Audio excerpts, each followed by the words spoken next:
பறவை ஒன்று மனுஷங்கிட்ட மாட்டிக்குது. அந்த பறவை என்னை விட்டுரு அப்படின்னு கெஞ்சுது.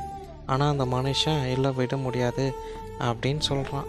இதை கேட்ட அந்த பறவை, சரி நான் உனக்கு 3 அறிவுரை கொடுக்குறேன், அதை நீ உனக்கு பிடிச்சிருந்தா நீ என்னை விட்டுரு, இல்லைனா விடாத அப்படின்னு சொல்லிச்சான். சரி இவனும் சரி சொல்லு அப்படின்னு கேட்டான். முதல் அறிவுரை சொல்லணும்னா நீ என் கையை விடு அப்படின்னு சொல்லிச்சான். இவனும் விட்டானா. அதுக்கு அந்த பறவை, நீ கடந்த காலத்தை நினச்சி நீ கஷ்டப்படாத. சரி 2வது அறிவுரை சொல்லு அப்படின்னு அந்த மனுஷன் கேட்டதுக்கு, நீ என்னை விடு, நான் மரத்து மேலே போய் நின்று நான் உனக்கு சொல்கிறேன் அப்படின்னு பறவை சொல்லிச்சு. சரி இவனும் விட்டான். பறவை மரத்து மேலே போய் உக்காந்துக்குச்சு. இப்போ 2வது அறிவுரை என்னன்னா, என்னோட வயிற்றுக்குள்ளே 2 வைரக்கல் இருக்குது அப்படின்னு சொல்லிச்சு பறவை. இதை கேட்ட அந்த மனுஷன் சே அப்படின்னு ஃபீல் பண்ணானா.